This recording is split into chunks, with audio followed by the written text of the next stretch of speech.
All right, welcome back to MATHY200. This is chapter 5, the last part of this. I think it's part 4. So yeah, we want to talk more about design, and this really does start getting even more subjective when we talk about this. A lot of times when you're writing a web page, if you're working with some sort of designer, some sort of graphic designer, and that they might or might not have much experience in web pages, these days, websites, these days, most graphic designers have a good amount of experience in HTML and design.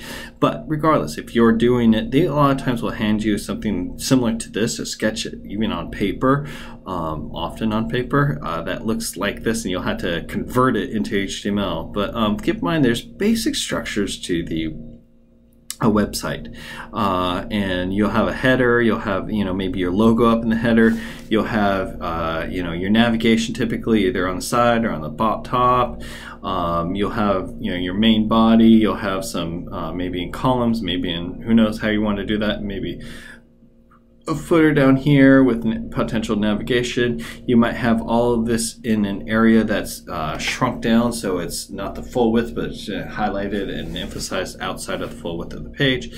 The structure is more or less common for almost all websites out there, and there's obviously variations on this, and definitely derivations, but still, this gives you a good sense of it. When you're doing your design, again, most important part should be above the fold. If anything is if you have to scroll down for anything, it's probably not going to get read very often. So keep in mind, people don't like scrolling down. It sucks. You're limited to what was available right away, but you have to be aware of that.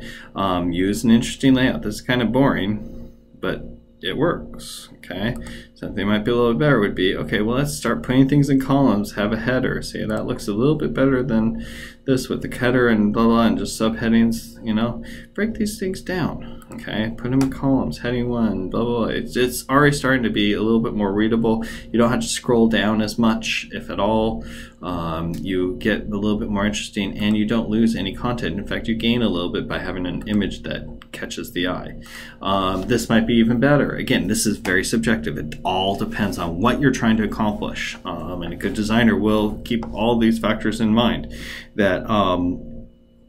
So this gives you a 3-column layout with some images for each portion, and this is even maybe better with a little kind of a page column layout. Click here and it pops open the information here, click over here, pops open the information here. Kind of keeps all this stuff static on the top and the left. Again, it depends on what you're doing, so it's going to be subject. I personally think this is a good thing to do in centering and highlighting your content and putting a nice little background area. This looks just so much better than just having a page that has blot. Even if this went the whole width of the page and you never saw this white, the highlight of the contrast of the brown to the tan right here can be really effective.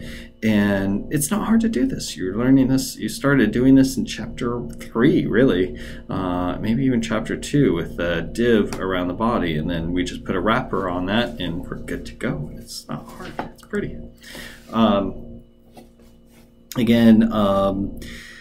There's just a lot of different techniques, and this is not a design class, but notice how the content on this would be goes the whole width of the page, and all that's well and good, but we have a header that goes the whole width, and that kind of catches the eye but doesn't hold the eye, and then the eye is caught before to the actual main content of the page, which you really like, and it's only 80% of the width, and we have this nice contrasting brown to light tan. So it gives you a sense. There's, again, many different ways. You could also make this so it's locked into the page. I think this is perfectly a good, nice design.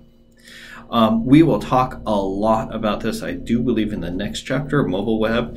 We'll make it so it actually designs for webs, but you can actually make it so that, yeah, I love the stat. You can make it so that using different techniques, your web page looks different on different devices, depending on the screen size, depending on the browser, depending on this and this and this.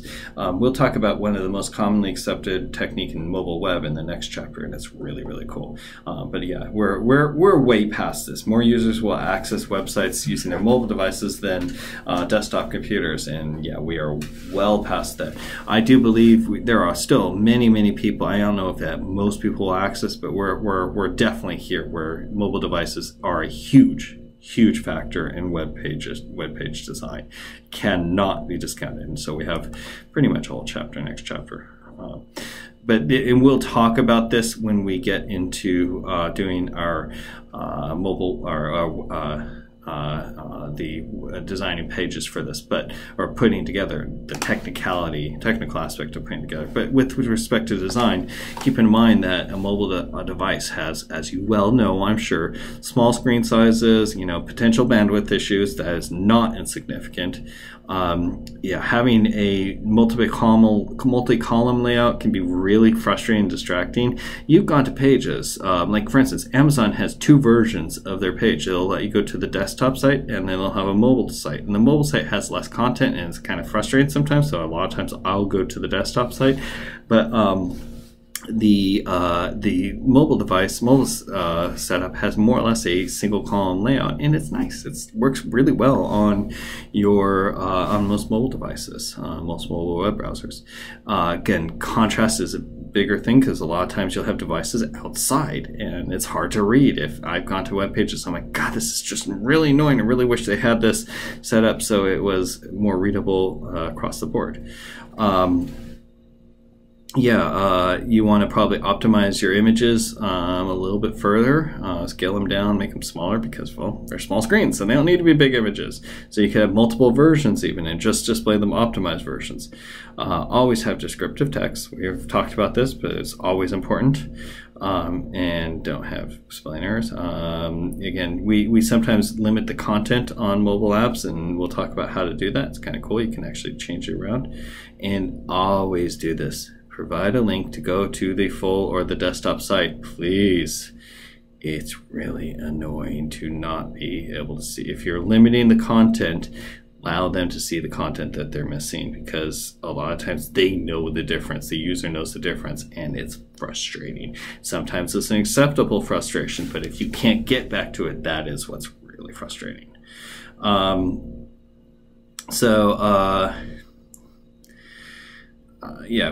We're going to talk. This kind of just goes without saying that, you want web pages to be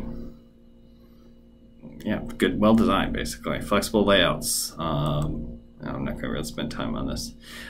So this gives you more checklists. Again, these are just kind of standard things. You want to consider best practices, the color graphics, the content, the functionality, accessibility, all the stuff we've talked about. This just breaks it down into a short and concise list. And that is this chapter. Chapter 5 is pretty basic as far as just covering design. We will get to some really cool topics with mobile web in the next chapter, and then we'll start talking about tables and forms, and we'll be off to the races and scripts. All right, see you in the next chapter.